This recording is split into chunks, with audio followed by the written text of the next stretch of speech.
There is nothing more heartbreaking or disturbing than the sudden disappearance of a child. Here are 5 cases of children who disappeared under mysterious circumstances that to this day remain unsolved. The Sodder Children.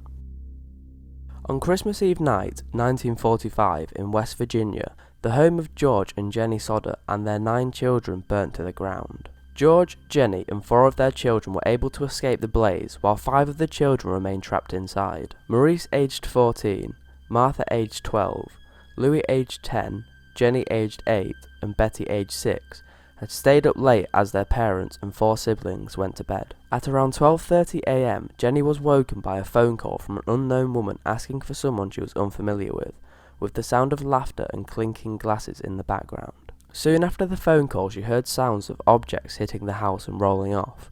Half an hour later, the house was in flames. Attempting to rescue their children, they found that the phone line had been cut, their ladder had disappeared, and both of their trucks would not start. The next day, no bodies or even traces of bones were found in the wreckage. Official accounts of the blaze were disputed by the Sodder family, who believed wholeheartedly that the fire was a cover-up for the abduction of their children. Witnesses claimed to see the children the next day, and a bus driver claimed he saw someone throwing balls of fire at the house. George and Jenny believed up until their death that their children were still alive. In 1967, Jenny received a picture of a man that looked remarkably like Louis, with writing on the back reading, "Louis Sodder, I love brother Frankie, Lil Boys A90132. But unfortunately the man was never able to be traced, and a billboard of the children's photos was erected on State Route 16, which remained up until Jenny's death in the 1980s. The Beaumont Children. The Beaumont case was one of the largest police investigations in Australian history. In Adelaide 1966, Jane aged 9, Grant aged 7 and Anna aged 4 would often take the 5-minute bus ride from their home to the beach. Although young, it was considered normal at this time in Australia for children to travel unaccompanied, and the routine trip to the beach did not concern their parents. The children were expected back home by 2 p.m. However, when the bus arrived without them on it, their parents grew concerned and the police were called. Many eyewitnesses had recognised the children that day as they were regular visitors to the beach. They were spotted by an elderly lady at 11 a.m, playing under a sprinkler, being watched by a blonde man in a blue bathing suit, who soon joined in with the children's games. Assuming that the man was their father, witnesses were unconcerned. At 11:45, the children visited a cafe where they purchased snacks, which was odd as the children hadn't been given any money by their parents. The children had greeted a postman at around 3 p.m, seemingly happy and walking alone away from the beach. This is the last time anyone would see these children. It is believed that the man seen playing with the children is a likely suspect, and it appeared that he was known to the children, and perhaps he had been meeting them at the beach previously. 2 years later, the parents received letters claiming that the children were being held captive, and that they would be returned to a designated place, but no one ever turned up. The case is still open to this day. Madeleine McCann. One of the most high-profile cases of an unexplained child disappearance in recent years is that of 3-year-old Madeleine McCann. The case received a large amount of media coverage all over the world, making it incredibly strange that she could simply disappear without a trace while on holiday with her parents and siblings in Portugal in 2007. Madeleine was put to bed by her parents, Jerry and Kate McCann, who then left to dine at a nearby restaurant. They checked on their children every half an hour, and on one such check found that the window was open and Madeleine was missing. Although reports of various men acting suspiciously in the area, as well as the arrest of a local British expat, nothing substantial could be found to lead to the recovery of the child. For a brief period, Madeleine's parents became suspects, and although a lot of people still believe that they had something to do with her disappearance, there is no substantial evidence to confirm this.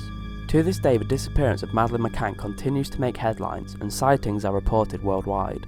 Her parents continue to search, believing wholeheartedly that their daughter is still somewhere out there. Asher Degree. On Valentine's Day 2000, Asher Degree, a 9-year-old from Shelby, North Carolina, disappeared from her home. She had gone to bed as normal that night and was last seen at home at 2:30 a.m. At 6:30 a.m, Asher's mother went to wake her for school to find that she had disappeared from her bed. At around 3:30 to 4 a.m, Asher was seen walking along Highway 12 north of Shelby, a mile from her home.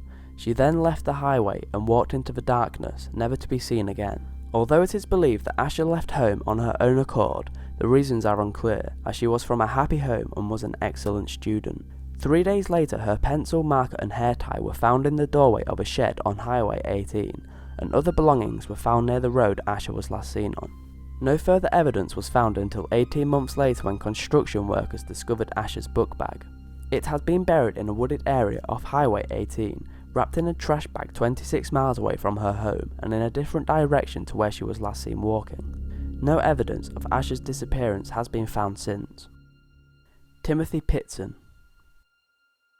On one May morning in 2011, Timothy was unexpectedly removed from his kindergarten class by his mother, Amy Fry Pitson. After a trip to an auto repair store and Buckfield Zoo, she drove to Illinois where they checked into a hotel. Timothy's father, James Pitson, reported his wife and son missing and could see no reason to why his wife would have suddenly left with their child. Amy then drove to Wisconsin, and the two were caught on security camera footage checking into another hotel. The next day, Amy rang loved ones and told them that they were both fine. Timothy could be heard in the background sounding happy. This is the last time anyone would hear from him.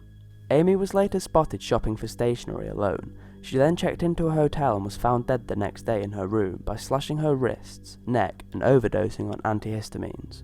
Before her death, Amy had sent a letter to her mother and friend saying that Timothy was fine and with people who cared about him, and that no one would ever find him. Police could find no indication to what had happened to the child. Timothy's father had no idea where he could be, and both he and Amy's family couldn't believe that she would ever do anything to harm her son. Anyway, thanks a lot for watching.